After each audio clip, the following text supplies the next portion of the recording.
13 में एक गजट हुआ था बिहार सरकार के द्वारा और उसी समय ये हुआ था जो रिक्त भूमि पर भी टैक्स लिया जाएगा। तो लगातार ये देखिए पत्रांक 67 है और 23 में 29/10/23 को माननीय मुख्यमंत्री से मिलकर इन्होंने जो यहाँ टैक्स लग रहा है उसके माफी के लिए मिले थे। अब रह गई बात वही ये 13-14 का है, तो 13-14 का वही रिक्त भूमि कर का, तो इसके लिए हम तो लगातार हम लोग प्रयास कर ही रहे हैं। नमस्कार, आप देख रहे हैं देशवा न्यूज और मैं हूं आपके साथ कन्हैया पासवान। बेगूसराय में विपक्षियों के द्वारा लगातार नगर निगम के ऊपर आरोप लगाया जा रहा है कि नगर निगम टैक्स वसूली के नाम पर अवैध रुपया का उगाहित कर रही है। इसी कड़ी को लेकर बेगूसराय के मेयर पिंकी देवी के द्वारा प्रेस वार्ता का आयोजन किया गया। इस प्रेस वार्ता के दौरान क्या कुछ कह रहे हैं मेयर पति संजय सिंह, आइए देखते हैं इस पूरी खबर में। अगर वो अन्य सड़क पे हैं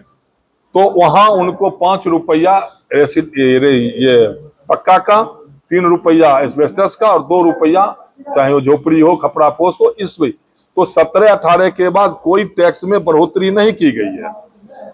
13 में एक गजट हुआ था बिहार सरकार के द्वारा और उसी समय ये हुआ था जो रिक्त भूमि पर भी टैक्स लिया जाएगा, लेकिन उस समय बोर्ड ने इसको खारिज किया। बाद के समय में जो बोर्ड बना उन्होंने इसको फिर लागू किया और ये लागू किया गया 23/11/16 को इसमें 15% की वृद्धि की गई है 23/11/16 को, और वही वृद्धि आज तक चल रहा है। फिर उसके बाद 11/4/18 को फिर निर्णय लिया गया तो पटना मॉडल के तर्ज पे नगर निगम बेगूसराय नगर निगम में भी एनजीओ के द्वारा टैक्स की वसूली की जाएगी, जिसका ये प्रोसीडिंग आप देख सकते हैं यहाँ है। और इसी में निर्णय लिया गया, उसी निर्णय के आलोक में 24/2/20 को निविदा का प्रकाशन किया गया और उसमें जो सफल एनजीओ हुआ उसको फिर से टैक्स वसूलने का 1/6/22 से उसको टैक्स वसूलने का उसके इकरारनामा किया गया और वही एजेंसी आज टैक्स वसूली कर रही है। अब जब से माननीय महापौर आए तो लगातार ये देखिए पत्रांक 67 है और 23 में 29/10/23 को माननीय मुख्यमंत्री से मिलकर इन्होंने जो यहाँ टैक्स लग रहा है उसके माफी के लिए मिले थे। फिर 24 में भी मिले 20/8/24 को, और फिर वही मामला जो टैक्स के माफी के लिए फिर उन्होंने माननीय मुख्यमंत्री से, और इस बार जब बेगूसराय में आए प्रगति यात्रा में माननीय मुख्यमंत्री तो फिर इन्होंने टैक्स के माफी के लिए उनसे उनको लिख के भी दिया और जब बैठक हुई इस बैठक में अपनी आवाज को भी उठाया। तो माननीय मुख्यमंत्री के द्वारा जो प्रगति यात्रा में उन्होंने जो समीक्षा किया, उनके जो माननीय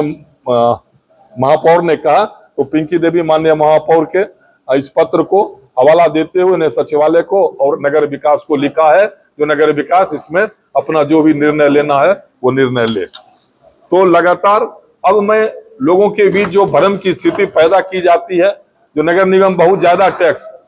अगर आप 1 कट्ठा में घर बनाए हुए हैं 1488 वर्ग फीट का,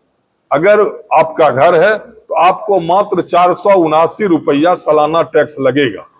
479 रुपया यानी लगभग 40 रुपया महीना, और एक दिन का उसको लाइएगा तो 1 रुपया 33 पैसा। अब इससे कम क्या टैक्स? अगर 1 रुपया 33 पैसा आज के समय में एक कप चाय भी शायद 10 रुपया में मिलता है, एक सिक्की पान भी लोग खाते होंगे तो 15 रुपया का मिलता होगा, गुटखा भी 10 रुपया का, क्योंकि हम तो खाते नहीं है तो हमें नहीं पता है, लेकिन जो जानकारी मिलती है। और मात्र 1 रुपया 33 पैसा अगर आप नगर निगम को डेली दे कर नगर निगम को बेहतर बना सकते हैं, नगर निगम को अपना सहयोग कर सकते हैं और नगर निगम उसके बदले आपके मोहल्ला को साफ सफाई, सड़क,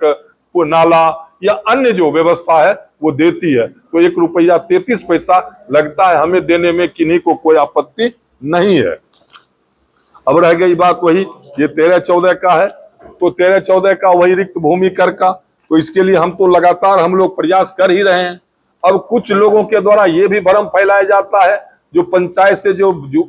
जुड़े वार्ड आए हैं उन पे टैक्स, तो इससे तमाम लोगों को मैं बताना चाहता हूं जो बहुत कम ही लोग पहुंचे, और सबसे बड़ा है जो 250 वर्ग फीट से जो नीचे का मकान है, जो स्लम एरिया जिसको हम लोग कहते हैं, वहां किसी तरह का कोई टैक्स नहीं लिया जाता है। जो भी स्लम एरिया है बेगूसराय नगर निगम क्षेत्र में, वहां वैसे लोगों का टैक्स 1 रुपया भी नहीं लिया जाता है। अब जैसे एक उदाहरण आपको हम देते हैं, वार्ड नंबर 5 कमरुद्दीनपुर है, वहां घर तो है 520 को हम लोग चिन्हित किए, लेकिन मात्र 10 परिवार ही हमको वहां 25 परिवार को चिन्हित किया गया है जिनका घर बड़ा है, पक्का का है, लेकिन वहां से मात्र हमको 10 परिवार टैक्स देते हैं। और अभी तक में 11 साल, अगर 13-14 से बात किया जाए, और ये 25 है, 25-26 का चलना शुरू हो जाएगा, 24-25 अभी चल रहा है, तो मात्र वहां से हमें 49,000 रुपया वसूली हुआ। वो भी 49,000 रुपया वही लोग देते हैं जिनको अपना कुछ कार्य है, या तो जमीन बेचना है तो उनको अगर एनओसी की आवश्यकता है, या उनको चुनाव लड़ना है उसमें उनको एनओसी की आवश्यकता है, तो उसी तरह के लोग हम लोगों को टैक्स यानी नगर निगम में देते हैं। अब रह गई बात टैक्स वसूली की, तो अन्य सड़क पे सबसे कम आप देख सकते हैं जो 23 रुपया भी हम लोग लेते हैं टैक्स। ऐसा नहीं है जो सब हमें लाख में ही देते हैं। 23 रुपया अगर सालाना लेते हैं तो महीना का 2 रुपया हुआ, 2 रुपया भी नहीं हुआ, और महीना का 2 रुपया हुआ तो 7 पैसा भी नहीं पड़ा। अब 7 पैसा अगर डेली का, तो अब इससे ज्यादा कम क्या टैक्स लिया जा सकता है। अगर वही जमीन किन्हीं का अन्य सड़क पे है, अति ये मुख्य सड़क पे, तो सबसे मिनिमम 107 रुपया भी हम लेते हैं, और प्रधान सड़क का जो है वहां 125 रुपया का है। ये तो ये 3 कैटेगरी में है, तो सबसे कम 23 रुपया, और उसी में सबसे ज्यादा हम लोग अगर 208 रुपया भी है, 202 रुपया भी है, 157, माने हम लोग एक उदाहरण के तौर पर 10-10 लोगों का ये यहाँ जमा किया था, जो ऐसे तमाम लोगों को चिन्हित किया जाए जो सबसे ज्यादा और सबसे कम टैक्स हम कितना लेते हैं। तो मात्र 23 रुपया भी लेते हैं, 100 रुपया भी लेते हैं। अब 100 रुपया भी जो देते हैं उनका अगर 12 तो 8 रुपया का महीना हुआ। अब 8 रुपया का महीना भी अगर नगर निगम को नहीं दिया जाएगा तो नगर निगम विकास की बात कैसे करेगी। इसी आधार पे बीच के दिनों में एक 23 में पत्र आया, ये गैर आवासीय के लिए जो जिनका 250 वर्ग